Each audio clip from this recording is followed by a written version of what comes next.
Antigénica y la respuesta adaptativa. Nosotros vimos ya muchísimo cómo se da el inicio cuando ingresa el antígeno, activan a las células de la inmunidad innata, ¿verdad?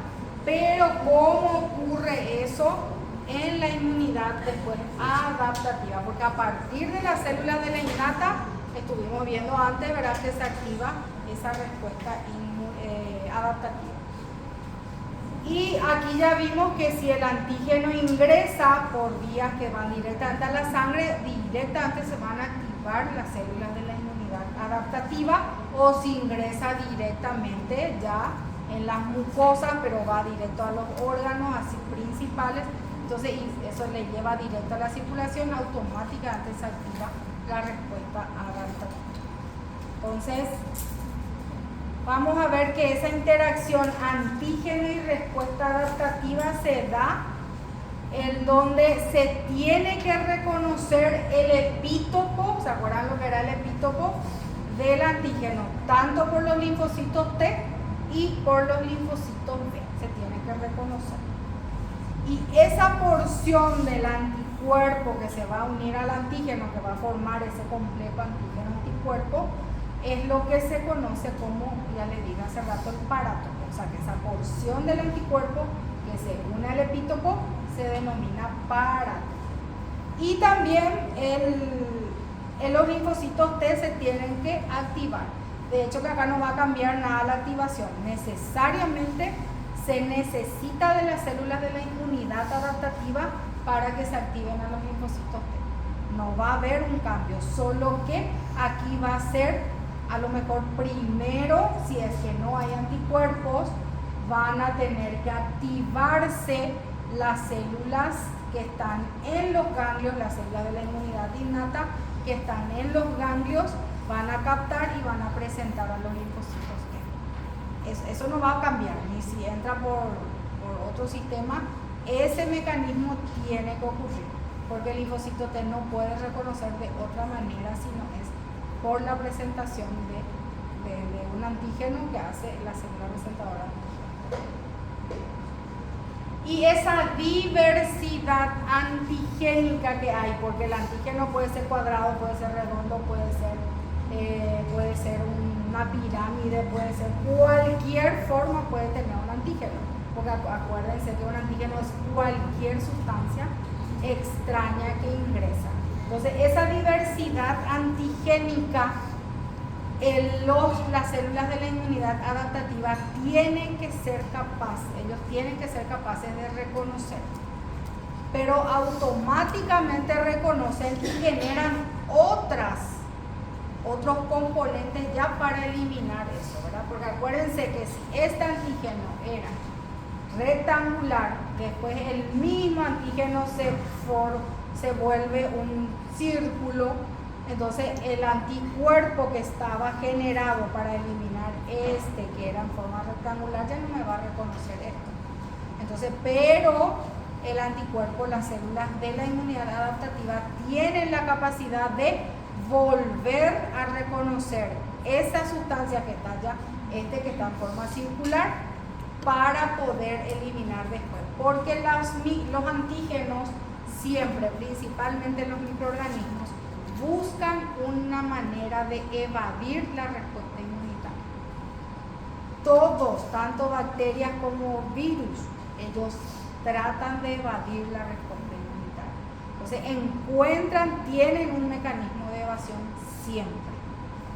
Y ese mecanismo de evasión, las células de la inmunidad adaptativa son los que reconocen otra vez ese mecanismo de evasión y de esa manera pueden eliminar, porque las células de la inmunidad innata no reconocen ese mecanismo de evasión. Y la diversidad de los receptores de células T hace también que ellos sean capaces de reconocer diferentes tipos de antígenos. O sea que eso es lo que le hace a las células a los linfocitos T como las células principales de la respuesta inmunológica. Y son las respuestas que mejor, son las células que mejor responden cuando ingresa un antígeno. Si los linfocitos T no reaccionan, entonces las defensas son muy débiles, la defensa inmunitaria estamos hablando, ¿verdad? Y la diversidad de anticuerpos, ya habíamos hablado nosotros que si yo tengo este cuadrado, se formó un anticuerpo para este antígeno cuadrado, pero si él mutó y generó otro tipo de antígeno, el sistema inmune es capaz de generar otros anticuerpos para el otro que mutó también va a generar. Solo que de esa manera se va prolongando nomás el periodo de resolución de esa infección, ¿verdad? Porque va mutando, pero el sistema inmunológico siempre va a ir reconociendo. Y esa diversidad de anticuerpos justamente se da por la capacidad genética que uno tiene. Porque también hay patologías en donde las personas no pueden, por algunas mutaciones, entonces no pueden desarrollar ciertos componentes o ciertas células para poder activar la respuesta inmunitaria. Y se tiene que generar un proceso de maduración de la afinidad, porque se genera el anticuerpo y eso tiene un proceso en que ese anticuerpo tiene que ir madurando para que sea más afín al antígeno para lo cual él se creó, ¿verdad?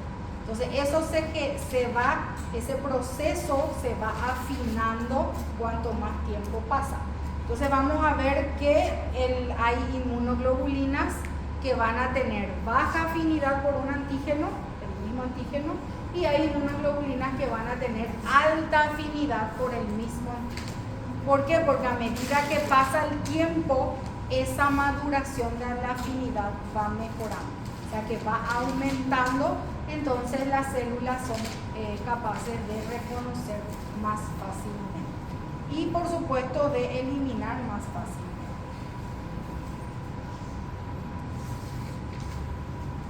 La afinidad de un anticuerpo es la fuerza que resulta de la unión del epítopo. El epítopo es acá, ¿verdad? La fuerza de la unión del epítopo y la región complementaria del anticuerpo que va a ser el parátopo, ¿verdad? Es la fuerza con que se une este antígeno con este anticuerpo. Esa es la afinidad de un anticuerpo. Entonces, si se formó recién, esta fuerza es muy débil, porque no se une bien, ¿verdad? Porque se formó recién. Entonces, a medida que pasa el tiempo, va aumentando la fuerza entre este antígeno y este parátopo. Y ahí es en donde va ocurriendo esa maduración de la afinidad. Y esa afinidad es representada por una constante de disociación que me va a indicar la concentración del antígeno que requiero, que necesito, para ocupar los sitios de unión de la mitad de las moléculas de los anticuerpos que están presentes en una solución de anticuerpos. O sea que, ¿cuánto de antígeno yo necesito para que se llenen por lo menos el 50% de los anticuerpos que están en un litro de solución? Esa es la afinidad, por eso que es una constante. Eso se mide y por supuesto que si hay esa constante de disociación es menor, me va a indicar que hay una afinidad más alta. Significa que yo necesito poca cantidad de antígeno para que se ocupe mayor cantidad de anticuerpos que están unidos. Entonces, si esa constante de disociación es menor, significa que hay alta afinidad porque él es inversamente proporcional. Entonces, si esa constante de disociación es alta, significa que hay una menor afinidad. Yo necesito demasiada cantidad de antígeno para que se una la mitad de la cantidad de anticuerpos que hay en un litro de solución. Entonces, pero esto se mide, esto ya viene todo determinado. Por supuesto que nosotros no vamos a estar midiendo, ¿verdad? Eso ya viene especificado cuánto es la constante de disociación de un anticuerpo con su o sea, quedó un parátopo con su epítopo, ¿verdad? Y acuérdense también que las inmunoglobulinas tienen 2 zonas de unión, entonces eso también interfiere en la constante de disociación. La IgM puede tener 10 lugares de unión, por supuesto que mayor zona de unión va a tener, entonces su constante de disociación él va a ser mucho más alto. Por supuesto, ahí la afinidad va a ser menor. Y la afinidad en la IgM siempre es menor. ¿Por qué? Porque después él va a ir desapareciendo. Entonces aquí lo que nosotros tenemos que conocer es el concepto de avidez, que tiene mucha relación con eso, con el concepto de afinidad. ¿Por qué? Porque dijimos que la afinidad es la suma, es la fuerza con que se une el epítopo con el parátopo, ¿verdad? Esa era la afinidad.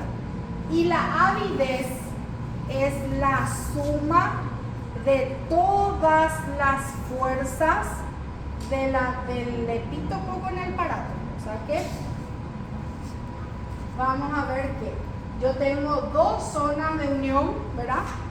Y aquí tengo más zonas de unión. Entonces va a ser la suma de todas esas fuerzas, la suma de esta fuerza, de esta fuerza, de esta fuerza, de esta fuerza.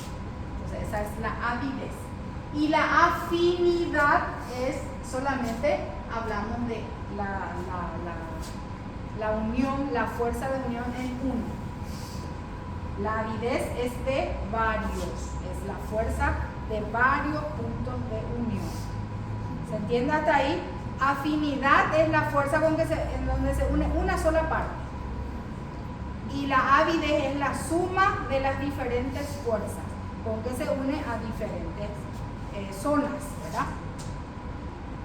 Entonces, cuando nosotros hablamos de una infección y queremos saber si la infección es reciente o es pasada, y porque IgG, acuérdense que puede aparecer, yo tengo IgG positivo pero altísimo, ¿verdad?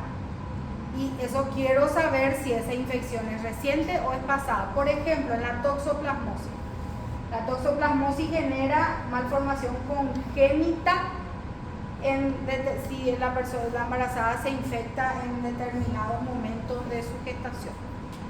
Entonces, si se hace el test de toxoplasmosis y le sale su IgG más de 1000, entonces el médico quiere saber, tiene una avidez, una infección vieja, no me voy a preocupar, porque no quiere decir que tiene muchos anticuerpos, aumentar la cantidad de anticuerpos que tiene alta. Pero si esa cantidad de anticuerpos, esa infección es reciente, significa que hace poco nomás se infectó, que puede haber malformaciones en el feto, ¿verdad? Entonces el médico, principalmente el ginecólogo, solicita el test de avidez, tanto para toxo como para citomegalovirus. Pero test de avidez solo se puede solicitar si ya hubo una infección. O sea que si IgG es positivo. Si IgG es negativo, no se puede solicitar avidez porque no tengo cómo medir la fuerza de unión del anticuerpo con el antígeno, ¿verdad? Entonces lo que se hace es, se hace la avidez. Si mi avidez es baja, sugiere una infección reciente. Quiere decir que la fuerza con que se une el epítopo con el parátopo es muy débil todavía, ¿verdad? Entonces significa que mi avidez es baja. Hay una infección reciente. El médico va a tratar de forma diferente si esa IgG alta se da después de una infección reciente. O si mi avidez es alta, significa que la infección ya es pasada. Entonces ya no tengo de qué preocuparme, significa que fue hace 3 meses atrás. El médico ya no tiene de qué preocuparse. ¿Por qué? Porque depende del periodo de gestación, ¿verdad? Entonces ya no hay riesgo para el feto. Por eso que este test de avidez es muy importante y me mide la fuerza con que se une el antígeno con el epítopo con el parátopo. Eso es lo que me mide. Entonces, acá tenemos un ejemplo. Paciente que tiene IgG elevada, por supuesto que se hace test de avidez para IgG, para toxoplasmosis. Le salió 53,4%. Ese 53,4% según la interpretación significa avidez baja, avidez moderada o avidez elevada. Avidez elevada, ¿verdad? Y si es una avidez elevada, significa que la infección fue adquirida, o sea que se descarta que la infección fue adquirida 4 meses, menos de 4 meses, o sea que la infección ya fue vieja, más de 4 meses se adquirió. Entonces significa que la fuerza con que se une tienen varias fuerzas de unión, porque hay mayor cantidad de anticuerpos también, entonces no hay de qué preocuparse. Pero si esa avidez era de 5,4%, ¿qué me indicaba? Me indicaba que la avidez era baja, ¿verdad? Ahí sí significa que la infección fue reciente. O sea que ese concepto quiero que manejen bien. La afinidad es la fuerza con que el epítopo se une al parátopo, la fuerza de unión en un punto, ¿verdad? Y la avidez es la suma de varios puntos de unión. Si la avidez es elevada, significa infección pasada, porque hay muchos anticuerpos ya unidos al antígeno, significa que ya están luego todos neutralizados los antígenos, no hay riesgo.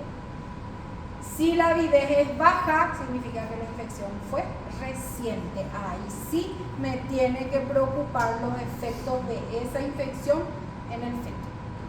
Ahí sí el médico tiene que, el monitoreo que le va a ser diferente, porque él tiene que ir descartando si hubo alguna malformación congénita por culpa de la infección de la toxoplasmosis. Acuérdense que la toxoplasmosis produce ceguera en el feto. Cuando la infección se da, estando embarazada.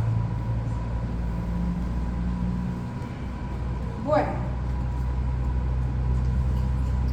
también es muy importante, acá esta parte más y letras chiquititas, vamos al gráfico nomás, que la cantidad de anticuerpos que hay es muy importante,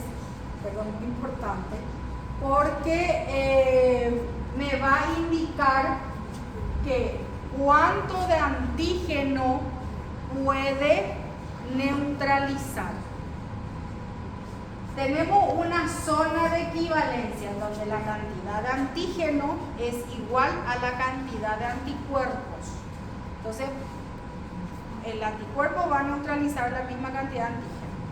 Pero hay una zona prozona y una zona poszona, en donde aquí el antígeno es mayor que el anticuerpo. Acá no se neutralizaron todos los antígenos. Y aquí en esta zona hay demasiada cantidad de anticuerpos y hay poca cantidad de antígenos, que me pueden dar falsos positivos en algunos tests. ¿Por qué? Porque si yo tengo demasiada cantidad de antígeno, tengo poca cantidad de anticuerpos, demasiado antígeno va a quedar flotando solo, porque el antígeno siempre va a tratar de unirse a su anticuerpo. Eso es normal, ¿verdad? ¿Por qué? Porque ellos el anticuerpo se formó en respuesta a este antígeno, ¿verdad? Entonces él siempre va a tratar de unirse. Si hay demasiada cantidad de antígeno, entonces no se va a poder visualizar la reacción que hubo entre el antígeno y el anticuerpo, y me va a dar un falso negativo. En los test me pueden dar falsos negativos. Y si hay demasiada cantidad ya de anticuerpos y hay poca cantidad de antígenos, lo mismo, no se va a visualizar esas reacciones antígeno-anticuerpo porque hay mucho anticuerpo flotando. Entonces ahí me puede dar un falso positivo, pero es un falso positivo.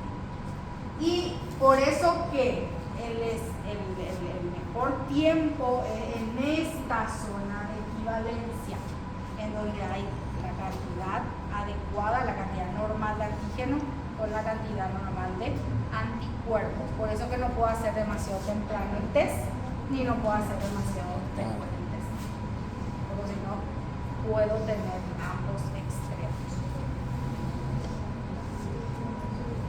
Bueno, y en nuestro cuerpo se genera una red idiotípica, en donde yo genero un anticuerpo. Después el primer anticuerpo va a estimular a la generación de un segundo anticuerpo. Ese segundo anticuerpo va a estimular otra vez la generación de un tercer anticuerpo. Pero este tercer anticuerpo ya es igual a este primer anticuerpo.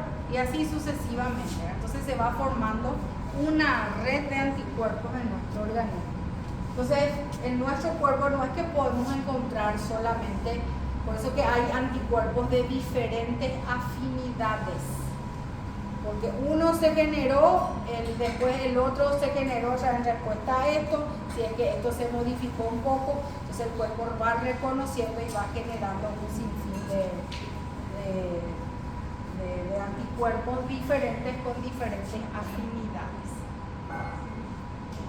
Bueno, eso es todo en relación a interacción antigénica y respuesta adaptativa.